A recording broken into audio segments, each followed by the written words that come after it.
The unincorporated non agricultural sector remains one of the largest sources of employment in India.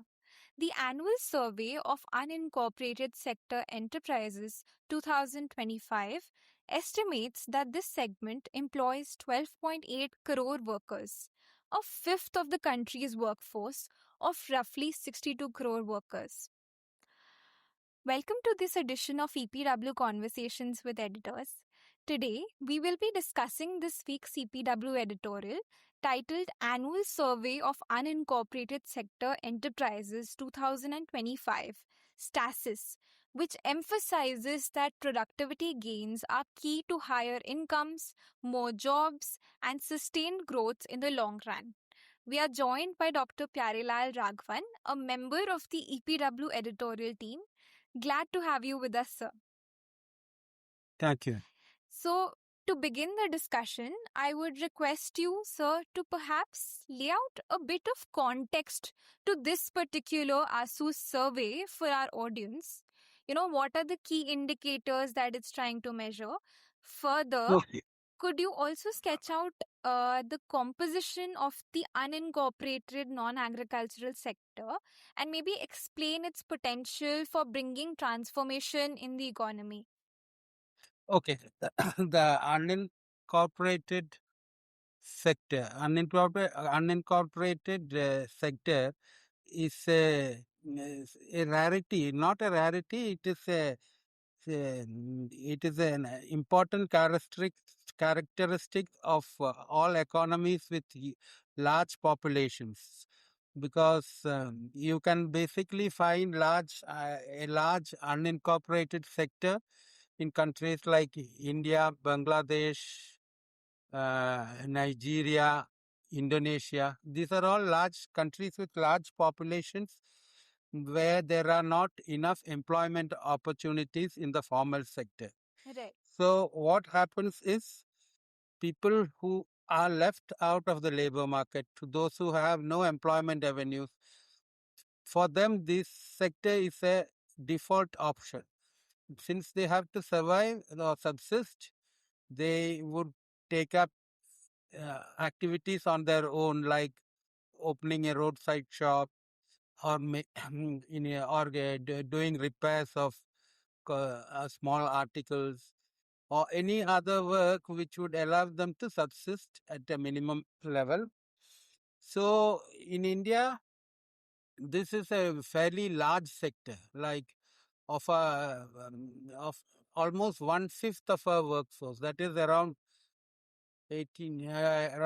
12 crore people work in this sector out of a total labor force of around 60 plus crores. That's around 1/5 of the labor force is in this unincorporated sector. So, and actually the sector, most of it is what we call is own enterprises, Right. which most of it is, let's say, 1/5 of the, not one, yeah, around a quarter of them is the production happens in the household of the workers. Then there is around Right. 30-40% of it happens in premises which is outside the households. I mean, where the worker has hired the premises, or he has access to the premises. So that's the largest component. Second is the household, and then there are also 1/5 of these enterprises. They don't have any formal place. I mean, they shift from place to place, maybe a hand cart or something like that. They don't have a fixed location as such. Right. So that is the fluidity of this kind of production. And actually, we find this sector, this survey looks only at it doesn't look at enterprises in agriculture, but and construction, but it looks at enterprises in the manufacturing sector, Services. services, I Hmm. mean trade, and Yeah. other services.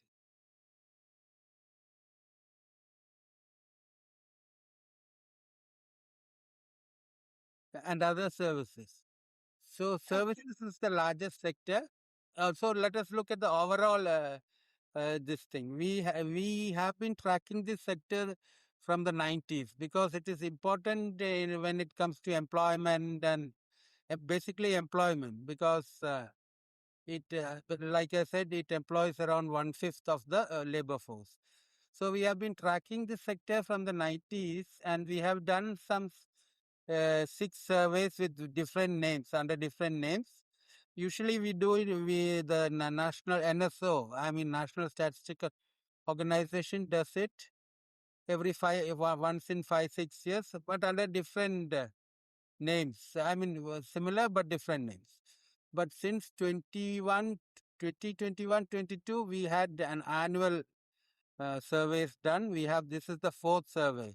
21, 22 was the first, 22, 23, 23, 24, and this is 25. That is the most recent one. But actually, for various reasons, these are not very strictly comparable Hmm. because while the 2021 22 survey is for the financial year April to March, Okay. the next two are for October to September, or like October 22 to September 23, like that. So the financial year varies, and the last one, that it is entirely for the calendar year 2025. So Right. these numbers, though not strictly comparable, it indicates the direction of the changes, what is Yeah. the trends that is happening. Yes. So you look at it, there has been it is a fairly dynamic in sector in the sense, like if you look the last 4 years annual reports, Hmm. annual surveys, you Hmm. find that the number of establishments has gone up by around 2 crores, Yeah. and while the employment has gone up by 3 crores. Hmm. Hmm. So Hmm. these Hmm. are, that is, it went up from 6 crores in 21 22 to 8 crore in 2025. Hmm. Hmm. So these have been fairly buoyant in that sense, producing, I mean, establishing another 2 crore establishments and increasing employment by 3 crores. Yeah. But thing is, these are the macro figures are looks fine, but the problem is that these are very, very, very small units with very little output. In the sense, if you look at the average output, average or gross value addition in one establishment, it is just rupees 2.5 lakhs a year. 2.5 lakhs a year is that is the input minus output. Input cost minus output prices would be just 2.5 lakhs. And a worker in hired worker in this establishment, the average is around 1.5 lakhs annually, which comes to around Oh. 12,000 per month. Right. So that is the very subsistent level earnings Yeah. of the workers. Yeah. Right. So, uh, so this is something which makes this a very precarious thing for both the economy and the workers dependent on this. So basically, you see, most of these units are in the urban sector. I mean, around for Mm-hmm. 53 or little more than half is in the urban sector. Mm-hmm. A little, the share is a little lower in the rural sector. Then, apart from this, um, this survey brings out basically the employment numbers, the number of establishment, the gross value added, the wages, the output, assets, the assets to finance, and lot of and a few other things which gives an indicator of the trends of the sector. Yeah. Yeah. Actually, thank you for laying out the context so wonderfully well for us, sir, and explaining, the correlation of the unincorporated sector with, the employment objectives and the employment patterns. Uh, this survey that we are talking about, the ASU survey, also reveals important social patterns. So, could you maybe highlight them briefly here for us? Yeah, the survey gives us some insights into the social background or the social aspects or the social background of the workers or the people engaged in this sector.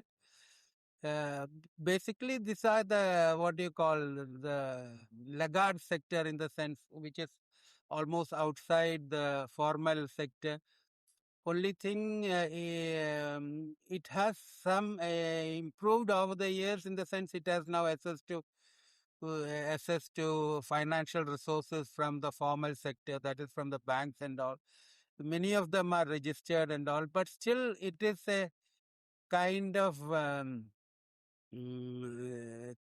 kind of sector where the people who don't have much access to the formal sector. It's a refuge for the people who don't have much access to the formal sector.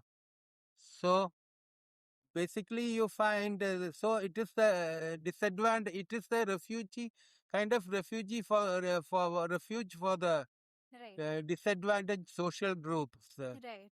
Like you find that almost half the establishments are owned by the other backward classes, around another 15% by the scheduled tribes, and 5-6% for scheduled castes, and 5-6% by the scheduled tribes. So almost two-thirds of these enterprise establishments are owned by the disadvantaged groups. And one positive thing, or positive, if I can say that, it is like if you look at especially the manufacturing sector, almost a quarter of the ownership is vested in a woman who proprietary firms are owned by a woman. That's a positive aspect to it. But basically, look, many of these segments are offshoots of the caste or caste-based professions of the earlier days. So, Yeah, like leather or any similar kinds of food processing and such things. So the occupational groups which were entrenched in this sector generally fall back on this sector to carve out subsistence wages uh, and right. survive. So they turn to it in circumstances of extreme precarity. That's what Yes, you're trying to that say. is that is the thing, because it's Yeah. mostly it is not a first choice, Yeah. given the low meager wages and this Hmm. thing. But the only positive thing is now more than a third of this sector is registered with some government authority or other. So a lot of them has access to digital. I mean, Hmm. digital technologies, in the sense they have access to the internet. Right. 30-40% of them. So Yeah. some kind of progress is happening, Hmm. but it is the earnings and the value addition and earnings are Hmm. still too low to provide a decent level of subsistence. Hmm. Right. Um, the editorial also notes that the unincorporated sector's significance in employment contrasts sharply with the contribution to the economy. Can Yeah, you that, can you yeah, elaborate on why that's the case in right now, and why, despite efforts, restructuring of the sector has remained elusive? yeah. Because now, since this is a default sector for employment, the every year more and more people join. So that is why you find a lot of buoyancy in like last 4 years. If you look, the establishments increased by 2 crores, which is very substantial, and employment went up by 3 crores. But uh,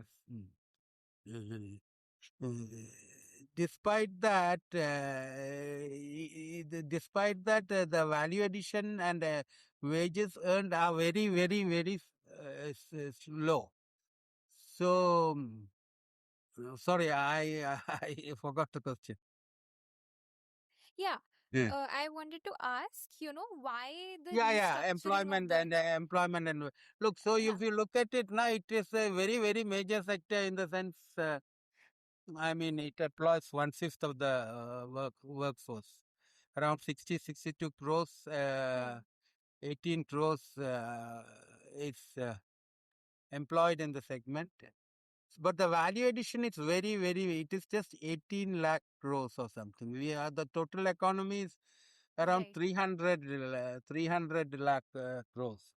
So it is hardly 6% of the value addition happens in this sector. That itself is the Achilles heel of the sector because this sector has, I mean, it is most of it is a one person workshop or a one person establishment which doesn't have any scale of operations or any advantage.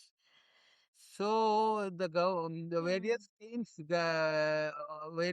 have tried to facilitate their growth and all, but there has not been any substantial changes because it's a kind of micro enterprise. To Hmm. become even a small or medium enterprise is a very, very, very difficult task. In the sense, Yeah. most of these people, they are not, their capabilities are limited. They, with minimal education, minimal assets, and Hmm. minimal access to finance, Yeah. very few of them can hope to survive and Yeah. move up the ladder in a sense. Right. So low, though many of these segments are usually exempt from say commodity taxes like I mean the goods and service tax and such things. They still that is the only advantage they have over the rest of the thing. Otherwise, both in input and output markets, they face much fiercer competition than the organized sector. So it is a day-to-day subsistence kind of Yeah. thing. Right. So look, if any change is to happen in this sector, it can happen only when this rush, when the inflow of people for employment seekers into this sector slowly fizzles out. Then Hmm. that it becomes an area where entrepreneurs come out of their own choice. Right. Here, what is happening is most of the people who have come here, who have Hmm. joined working in this sector, are those who have no other options anywhere else. So, so if the more advanced segments of the economy generate more employment opportunities and attract more people out of this backwaters kind of thing and reduce this, then this unregistered sector can hope to have some kind of restructuring because now it is too burdened with the huge numbers which seek employment. Definitely. Yeah, Yes. so unless the employment is generated the wage employment is generated to attract or to Hmm. deflect a large amount of people from this unorganized sector into the formal sector, Hmm. it's only then can this sector hope to reinvest and improve the scale of operations and Right. move on to a higher level.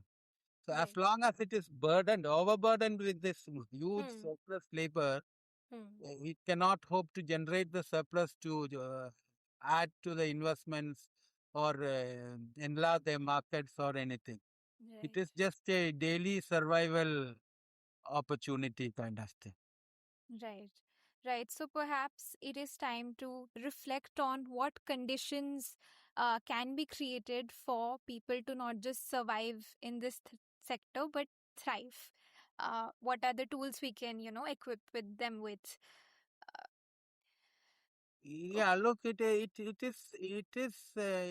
kind of activities have some scope in the sense they are very labor if they are very labor intensive and Mm, can be done in the households like for diamond polishing or such things. They hmm, have hmm, their own problems if you move them, but still, hmm, or garment making and such things. There are this sector can whether they are operating at home or in small establishment.